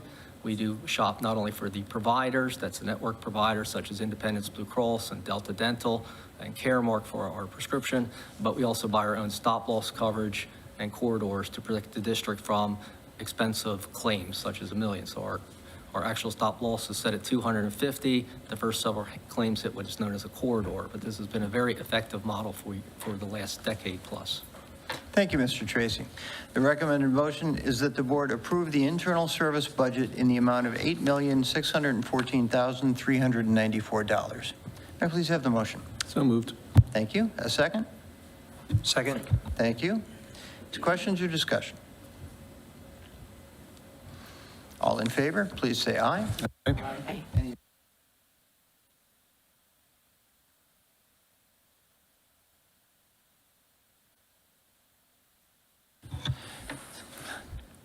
Opposed? All. I'm sorry. In favor? All. Opposed? None. Abstentions? None. The motion is carried. We move to the 2025-2026 food service budget. Mr. Tracy. Once again, this is a sort of a budget in progress. The board did approve our contract with Chartwells. The food service budget was bid 2 years ago. We need to bid our food service operations every 5 years. Within that, you basically have the original award and then 4 subsequent renewals. So we are in our first renewal, our second year of this contract. We actually went through the process. All these documents have to be presented to PDE for approval. We have secured that approval. What you're really seeing is a small summary budget of what was presented to the state and accepted by the state for next year's food service operation. Thank you. The recommended motion is that the board approve the 2025-2026 food service budget in the amount of $1,828,284.96. May I please have the motion? So moved. Thank you. A second? Second. Thank you. Discussion? Mr. Tracy, we do provide free breakfast and free lunch, or for just free breakfast? Remind me of where we stand with these. You have a free breakfast that is supported by both the Fed and state government uniformly across the district. So free breakfast is available for all students without any type of eligibility requirements. Lunch, there are still eligibility requirements for a free lunch. They've eliminated the reduced lunch in the interim. So if we had individuals that would qualify, they can actually get the free lunch, which means no charge for the student lunch. Thank you. All in favor, please say aye. Aye. Any opposed? Any abstentions? The motion is carried. Item 5.19, the formal adoption of the recommended Kennett Consolidated School District operating budget for the 2025-2026 fiscal year. Mr. Tracy. Thank you, Mr. Cronenberg. And for this evening, those of you who have checked board docs, I'm not sure if it's up on the screen, but we've prepared a one-page summary. We have all 4,000 line items available. This is really the culmination, as I think you've heard Mr. Cronenberg say and Mr. Finnegan. This board meets regularly almost every Monday of the month. We encourage everybody to certainly participate and come. The budget deliberations start in very small component units. So we start with enrollment rollovers, then we look at charter school enrollment, we look at our debt service numbers, and eventually when we hit November, December, we start looking to salary and benefits based upon collective bargaining agreements, individual contracts, and then we start looking at outside providers such as our contracts with CRES, even down as far as our copier contracts with UBO. So the budget is brought sort of in component units to the board. We eventually, in January, will come up with a preliminary budget under Act 1. There are 3 budgets that this board needs to approve. They approved a preliminary budget that was approved in February. And they approved then a proposed final budget that was approved in April. And then this evening, we're asking for the final budget to be approved. Throughout that process, we've seen the budget come down a little bit, and we've seen it go up based upon the needs and the suggestions of the board and the community. So for this evening, our budget stands at $107,695,765. I did want to touch on one comment that was made in our public comment section. There are several unfamiliar labels out there. One of them are other objects and other financing. The last 2 items on our budgeted summary both relate to the debt service, the mortgage, so to speak, of our buildings. Those 2 line items, one is principal and one is interest.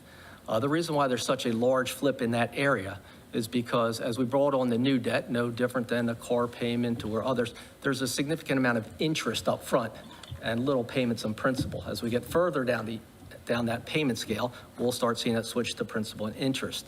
In fact, if you look at those, they're actually down. The 2 numbers at the very bottom, other objects and other financing, they're all related to the debt of the buildings.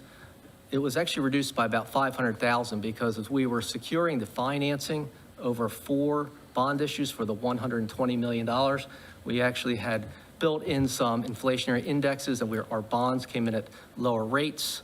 The timing of the bonds came, and then we received what's known as a RACP grant, a $1.7 million grant through the state for New Garden. So a little bit lined up, and we were actually able to reduce both line items in that financing structure by about $500,000 to offset some of the proposed tax increase. At the bottom section of the budget at a glance, one of the things that was mentioned by Mr. Finnegan was a homestead exclusion. A homestead exclusion applies to all residential properties that are utilized as what's known as a primary domicile. So you're living in that house, you're not just coming here to visit, that qualifies. If you didn't receive a letter from the district in December saying this property is eligible for a homestead, then your property is already designated. When you receive your tax bill, you'll actually see a number that calls for a reduction in your overall assessment. So if your assessment of your property is $250, you'll see a small reduction that equates to about $406. If you don't see that on your tax bill, or you can certainly call Dr. Brady, myself, and we can check that for you. But out of our almost 7,000 residential properties, we cover almost all those through this homestead or farmstead exclusion. So that actually this year, as Mr. Finnegan mentioned, we received more money than we received last year. It's an in and out. We receive money from the state, about $2.7 million, and we distribute all of that based upon that residential exclusion. So for this evening, we do have a 4% overall tax increase that has been proposed. And I think there's plenty of detail out there on board docs throughout 9 different Finance Committee presentations. Thank you, Mr. Tracy. The recommended motion is that the board approve the 2025-2026 Kennett Consolidated School District operating budget in the amount of $107,695,765 and submission of Form 2028 to the Pennsylvania Department of Education. May I please have the motion? So moved. Thank you. A second? Second, McVeigh. Thank you. Questions and discussion, please.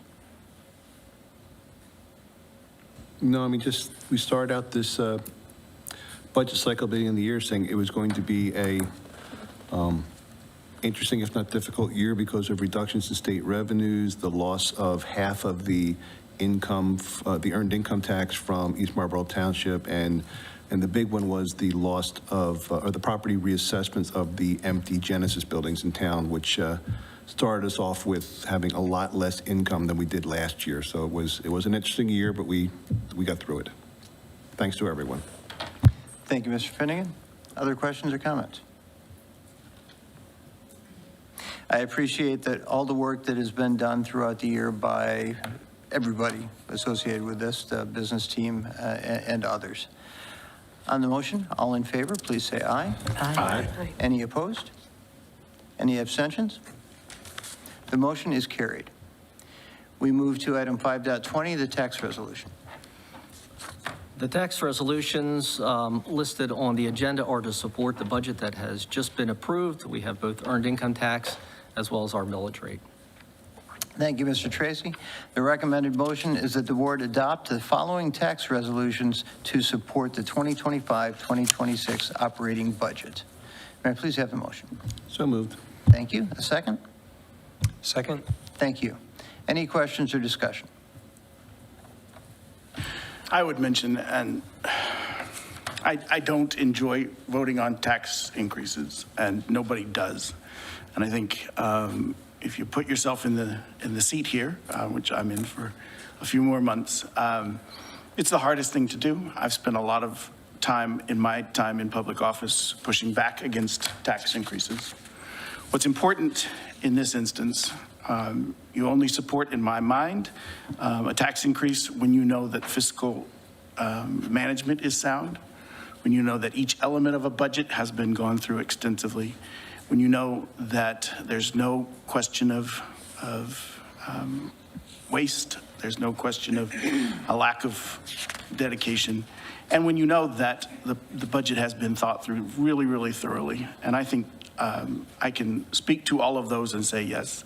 We also are, unfortunately, in a circumstance in which we have to increasingly rely on our local tax revenue. That already has been an enormous issue in Pennsylvania and elsewhere. But we have to make sure that our schools are what they need to be. We have to invest in additional supports. We have to invest in, as we just, this is a long process, but we have had an audit done of where our money comes, of where our money goes in terms of in terms of special education and pupil services, and have understood with great clarity what we need to do. These are hard decisions, really, really hard decisions. And I tend to be connected to a lot of people for whom this tax burden is really extraordinary. And they'll notice, and I'll hear about it in Spanish in my neighborhood, and I get it. And I'm sorry that this has to be done this way, but I also am so passionate. The future for everybody, taxpayers, residents, people who have children, people who don't, depends on our supporting, regardless of what is happening elsewhere at the state and national level, regardless of where education goes, we have to do this. So I wish that we did not have a 1.34 millage rate increase, but I believe that we have to do so. Thank you. Thank you, Mr. Kramer. Other questions or discussion? On the motion, all in favor, please say aye. Aye. Any opposed? Any abstentions? The motion is carried. We move to item 5.21, the Homestead Farmstead Exclusion Resolution. Thank you, Mr. Cronenberg. We did cover this at great length at the Finance Committee meeting. If anybody has a question of how this is calculated, I would encourage you to go to Board Docs, look up last Monday's Finance Committee meeting. We walked the committee step by step through the process. This is a very wordy resolution that is approved almost across every district in the state. That actually shows the calculation. So we did receive just shy of $2.5 million in taxpayer relief money. All $2.5 million down to the penny will be dispersed back out to those qualifying 6,118 properties that either have a homestead or farmstead exclusion. Thank you, Mr. Tracy. The recommended motion is that the board adopt the Homestead Farmstead Exclusion Resolution. May I please have the motion? So moved. Thank you. A second? Second. Thank you. Any discussion? Thank you for not reading the whole resolution.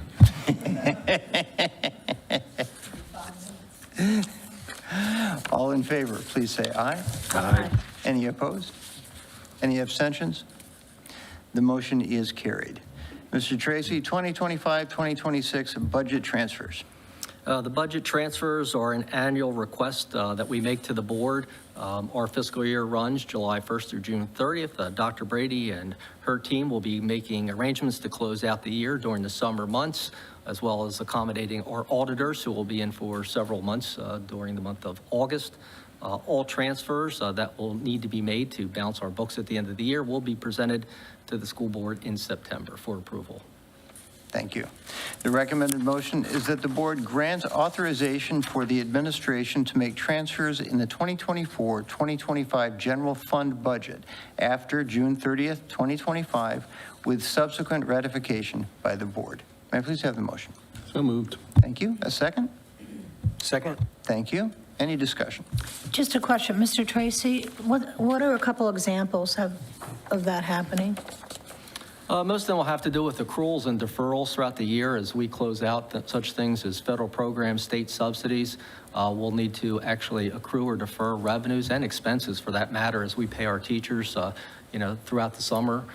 So there's a lot of expenses. We have constructive receipt, which is an accounting terminology for things that we may receive in June, but we were trying to expense in July or August. So as we go through both payroll and accounts payable verifications, as well as some other GASB statements, there's a lot of these little nuances in accounting that we'll need to make just to close out our books and to align with our audit report, which will be presented to the Finance Committee meeting in November. Okay, thank you. Other questions or discussion?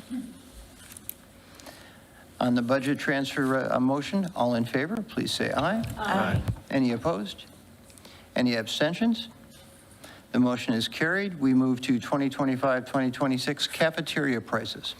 The cafeteria prices for next year are the same as this current year, so no increase in the cafeteria prices. We are getting very close to a break-even situation in the cafeteria budget that was approved, but that did include the rates that are presented on this action item. So we feel very confident with presenting a no increase for our food service program lunch prices. That's great news. The recommended motion is that the board approve a lunch price of $3 for elementary students, $3.25 for middle and high school students, and $5 for adults for the 2025-2026 school year. Breakfast is free for all students. May I please have the motion? So moved. Thank you. A second? Second. Thank you, Ms. Goldmiarki. Any discussion? I would note that this is the price for those who are paying full price, and as Mr. Tracy noted earlier, there are those who qualify for free lunches. I have a question, Mr. Tracy. How do we evaluate the food in the cafeteria? And, you know, like we have more diverse children, so I just want to make sure that we're offering different choices. Yeah, that's a great question. We're actually required to go through an audit every 3 years, triennial audit by the state, and they'll look for things. We have a wellness committee that meets, and that's inclusive of parents, faculty, and students. Chartwell's does a fairly good job of reaching out to the students. They'll have testing days where they'll actually bring out several varieties of food to see what type of feedback they get from the kids. I actually got to say the easiest way for our food service department to get feedback is to see what's not selling. We know our hot items, as long as they can meet the qualifications. We do have a rotation meal schedule so that we won't be too repetitive, but it's easy to determine which meals are selling and which are being thrown away. So we kind of keep a captive eye on that because our goal is really not only to satisfy the students, but really deliver a program that's provided with the healthy nutritional options. But yes, if you just casually walk through our cafeterias, you can quickly ascertain whether or not a meal is successful or not. Do you happen to know if the food is diverse? It is. They actually will have days to celebrate many of our diverse students and the backgrounds from the community. So yes, it is. Thank you. Thank you, Ms. Carrillo. Thank you, Mr. Tracy. Any other questions or comments? All in favor, please say aye. Aye. Any opposed? Abstentions? The motion is carried. We move to item 5.24, free and reduced price lunch. Mr. Tracy. We do rely on our USDA, National School and Breakfast Program. We do not set the eligibility requirements. They are mandated. They're included on board docs, so you can actually look at the actual eligibility requirements to qualify for free and or reduced meals. Thank you, Mr. Tracy. Your recommended motion is that the board approve district participation in the Pennsylvania Income Guidelines for determining the eligibility of children for free and reduced price lunches and for free milk. May I please have the motion? So moved. Thank you, Ms. Golden-Miarki. A second? Second, Meyer. Thank you very much. Any discussion? All in favor, please say aye. Aye. Any opposed? Any abstentions? The motion is carried. The Pennsylvania Department of Education and the state of Pennsylvania require that the district elect a treasurer on a regular basis. Mr. Finnegan's term as treasurer is ending, and we are choosing to recommend Mr. Finnegan's renewal. The recommended motion is that Michael H. Finnegan be elected treasurer of the Kennet Consolidated School District for the fiscal year beginning July 1st, 2025 and ending June 30th, 2026. May I please have the motion? So moved. Thank you. Second? Second, Kramer. Thank you. Any discussion? Mr. Finnegan, I thank you for your service, your longevity of service, and your fidelity of service to the board. Thank you. It's a worthy cause. All in favor, please say aye. Aye. Any opposed? Any abstentions? The motion is carried. Item 5.26, the amount of the treasurer's bond. Mr. Tracy. The bond is to cover said treasurer, Mr. Finnegan. It is a requirement under the school code. It is a minimal amount of $50,000. The premium for that is about $275. Now that we've moved to business offices and electronic payments, the exposure to the district is very minimal, so we just meet the minimum requirement under the school code. Thank you. The recommended action is that the Kennet Consolidated School District's treasurer's bond be set in the amount of $50,000 for the 2025-2026 fiscal year. May I please have the motion? So moved, Kramer. Thank you. A second? Second. Thank you. Any discussion? The motion is carried. We complete new Sorry, business. Mr. President, we didn't vote. What did I do? You just need to ask for. I'm so excited to be where we are in the agenda. We've done, on the motion, all in favor, please say aye. Aye. Any opposed? Any abstentions? Is the motion carried? Yes. Mr. President, I'd also remind you that we did have an executive session. Executive sessions, yes, that's coming up. I appreciate your reminder. Thank you very much. We are done with new business, not quite as quickly as I might have wanted us to be, but we're done with new business. We move to public comment to address an item not on the agenda. We do have a commenter tonight. That is Ms. Jennifer Lelinski of Kennett Square.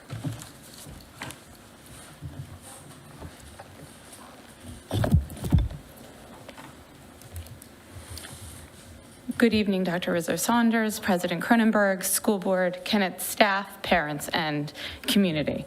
I'm coming to you tonight as a member of the Greenwood PTO to speak on behalf of the Greenwood students and parents.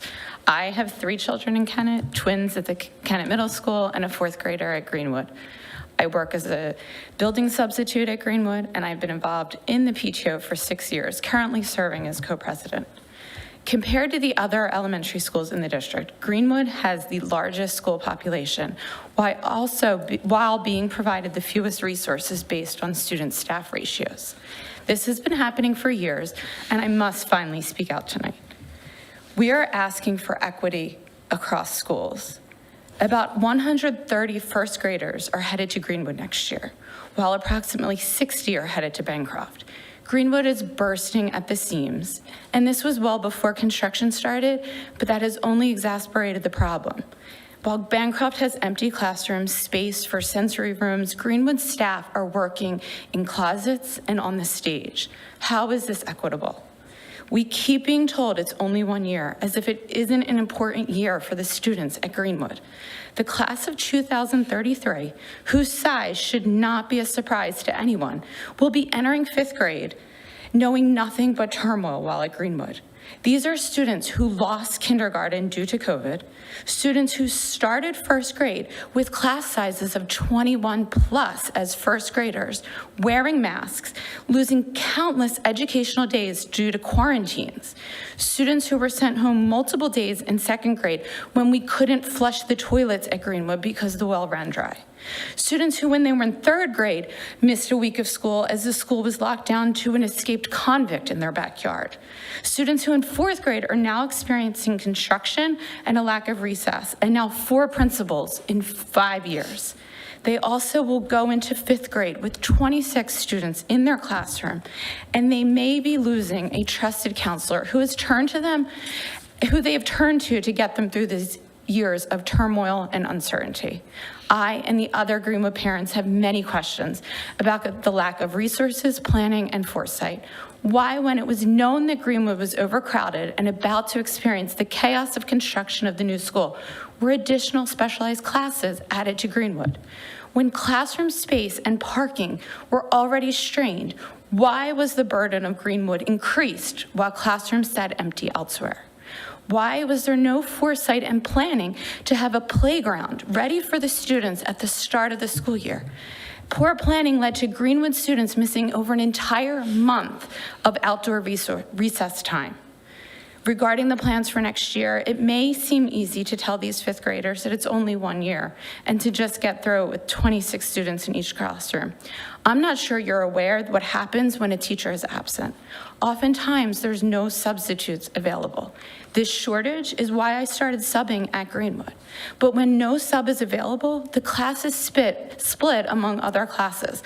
Now it's not 26 students in a class, it's 32 or 33 students in a classroom. And if you think any learning happens on a day when there are 33 students in a classroom, you haven't been in an elementary school.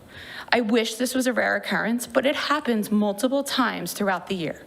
This leads to a loss of valuable instruction time. I do realize some help is on the way, and I applaud the board in approving an assistant principal for Greenwood.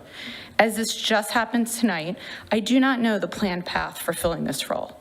2 years ago, the district sought the input of parents and stakeholders when Rebecca Vitre was hired. Last year, they did not seek any input. I am hopeful that input will be sought when filling any administrative vacancies at Greenwood this year. Allow me to be one of the first to provide such input and recommend strongly that Greenwood's current Dean of Students, Catherine Roten, be considered for any administration position at Greenwood. She has been a phenomenal resource in her year at Greenwood. She understands the unique needs of Greenwood, and there are many, has built relationships with students and staff, and is an all-around excellent educator. Ms. Roten would also provide some year-to-year consistency for a group of students who have had very little. In light of the board's decision tonight on the district guidance plan, it appears that Greenwood's longtime counselor, Tia Ennis, may be transferred. We were hoping for some clarity tonight, but were not given any. The American School Counselor Association recommends 250 students for each counselor. Given that Greenwood is at nearly 600 students for one counselor, it seems that Ms. Ennis has been doing the work of 2 counselors. If the district is not willing to assign 2 counselors to Greenwood, it is even more imperative that their sole counselor has the skills, expertise, and experience needed to serve the students of Greenwood. I can tell you, the other parents at Greenwood and I find it unconscionable that the district is even considering transferring Mrs. Ennis away from Greenwood, especially now during what has been a chaotic several years for these students. I ask that you take that into account, that she has been one of the very few consistent figures over a very tumultuous few years, and her skills are needed at Greenwood more than ever. Thank you for your time.